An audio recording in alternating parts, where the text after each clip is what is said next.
Hi everyone, welcome back.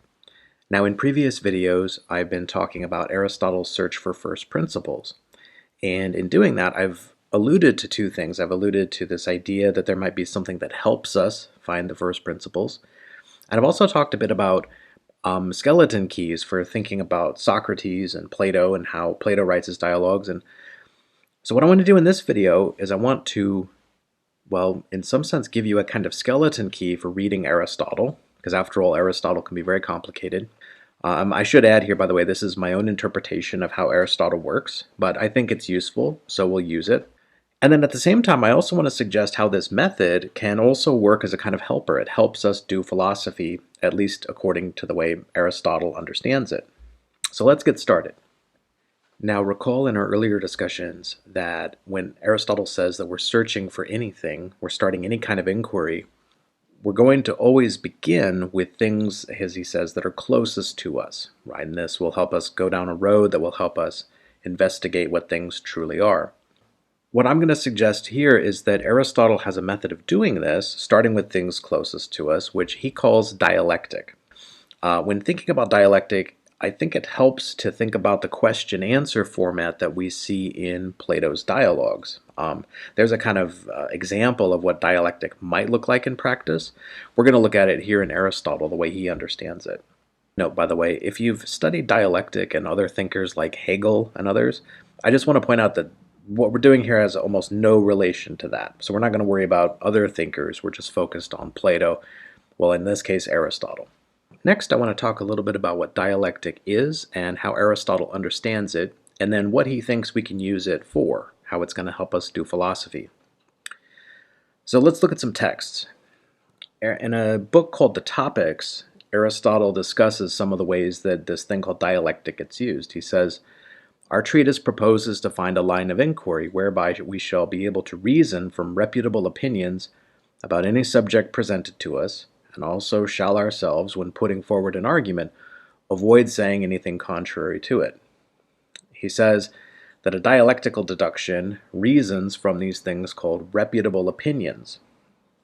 Now, the Greek word here for reputable opinion is some endoxa, and he explains what an endoxa is when he says, "These opinions are reputable which are accepted by everyone, or by the majority, or by the wise, i.e. by all or by the majority, or by the most notable and reputable of them."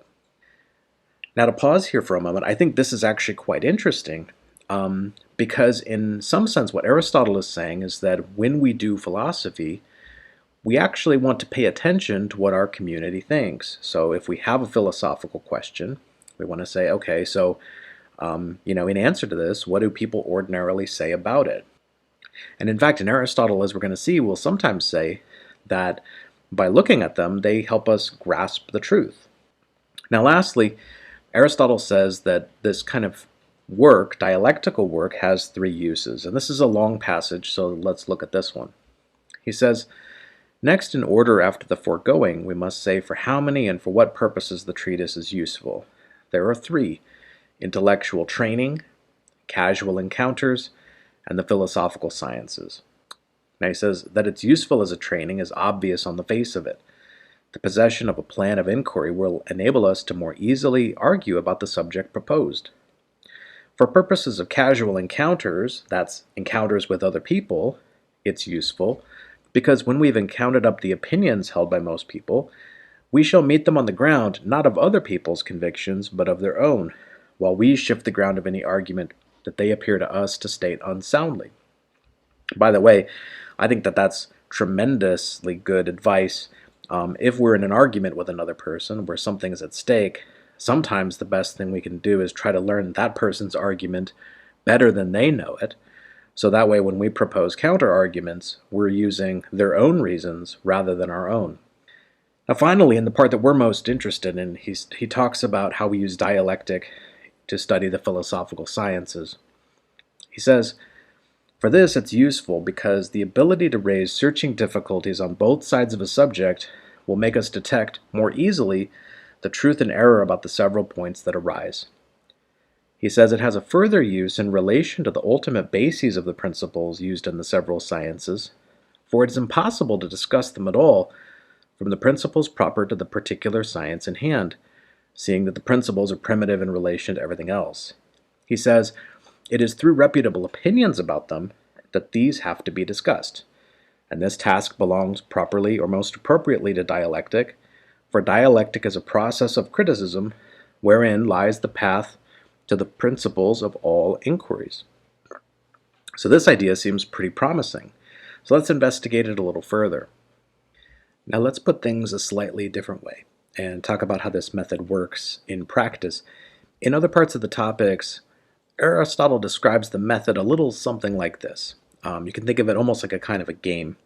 In this case, you'd have two participants, a questioner and an answerer, although as we'll see, Aristotle sometimes says that the philosopher can just play both parts.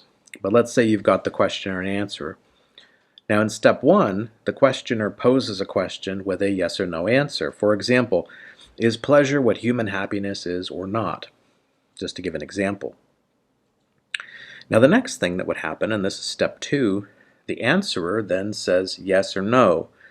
Now the object of the game after this is quite simple. The questioner tries to get the answerer to refute himself, to say something that will be inconsistent with what's said before. The answerer tries to avoid being refuted. Now, how does this connect to what we've seen already? Well, we saw earlier that Aristotle thinks that what dialectic is interested in is endoxa, and this concerns itself with the beliefs of the many or the wise, or all of the wise or the wisest of the wise, however you want to think of that.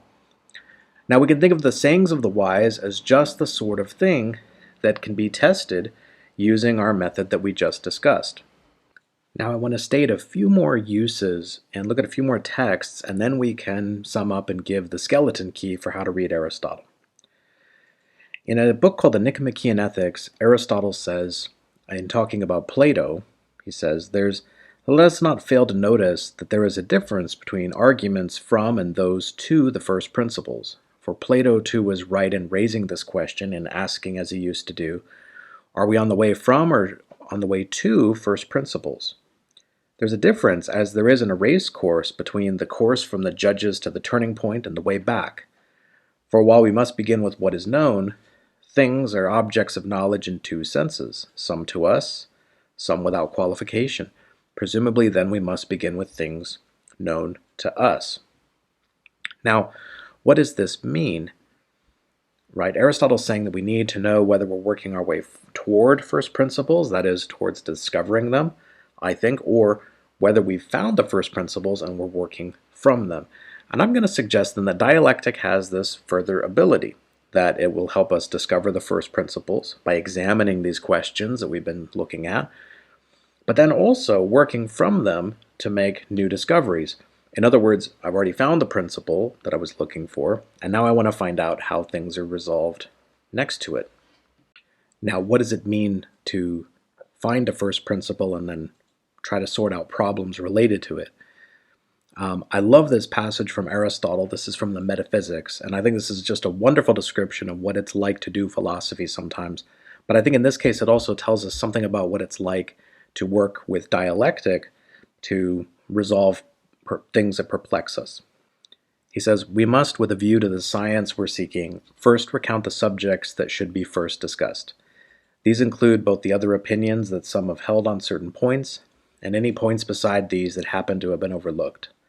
For those who wish to get clear about the difficulties, it is advantageous to state the difficulties well, for the subsequent free play of thought implies the solution of the previous difficulties, and it is not possible to untie a knot which one does not know. But the difficulty of our thinking points to a knot in the object, for insofar as our thought is in difficulties, it is in like case with those who are tied up, for in either case it is impossible to go forward. Therefore, one should have surveyed all the difficulties beforehand, both for the reasons we've stated, and because people who inquire without first stating the difficulties are like those who do not know where they have to go. Besides, a man does not know even whether he's found what he's looking for or not, for the end is not clear to such a person, while to him who has first discussed the difficulties, it is clear. Further, he who has heard all the contending arguments, as if they're parties to a case, must be in a better position for judging. And I think this is a wonderful description of philosophy. sometimes these perplexities or knots, they're almost like if you're trying to untangle a piece of fishing line or a string and it's all wadded up, or your phone charger, it's all in knots. And if you start just pulling at things, not understanding how it's put together, it can make the problem worse. And in this case, dialectic can help us set out all these difficulties so that we can see them, and so then we can see then which ones we need to untangle first. Now, here at the end, what I would like to do is I'd like to then summarize Aristotle's method and lay out what I think is a skeleton key for reading certain works of Aristotle. Along the way, I'm also going to compare a little bit to Plato. So we're summarizing the method. Step 1, we know that human beings, according to Aristotle, are naturally curious. Step 2, we need a place to begin our inquiry anytime that we're looking for the principles. And we know that our starting point may look very different from our end point, but we know then that leads us to step 3. The best place to start is what we have around us.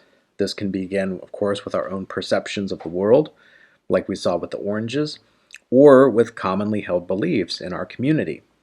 Now, once we've got that part, we then test the beliefs with this dialectical method to see if they can be refuted in some way, using sound logical argument. I sometimes like to think that step 3 and step 4 look a little bit like the places in Plato's dialogues when we have, Socrates' interlocutors presenting possible definitions for the thing that we're looking for.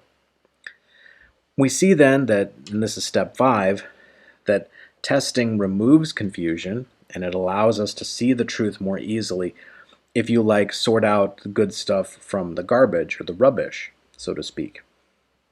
Now, there's one further virtue of the method, because as we saw, the method can help us work towards and discover first principles, but I'm claiming that even once we've found the first principles, it can help us do further work. And the further virtue of the method is that once we investigate the truth and start to discover these truths for ourselves, we will still encounter problems that perplex us. Aristotle's method will enable us to sort these problems out and understand them better. Overall, this method I don't think is going to solve every single text that you're ever going to see in Aristotle, but I do think it handles a lot of the big ones. I think, for example, you're going to see that a method like this is at work in books like the Physics and in De Anima. So hopefully it will be somewhat helpful. Okay, thank you for watching. I'll see you in the discussions.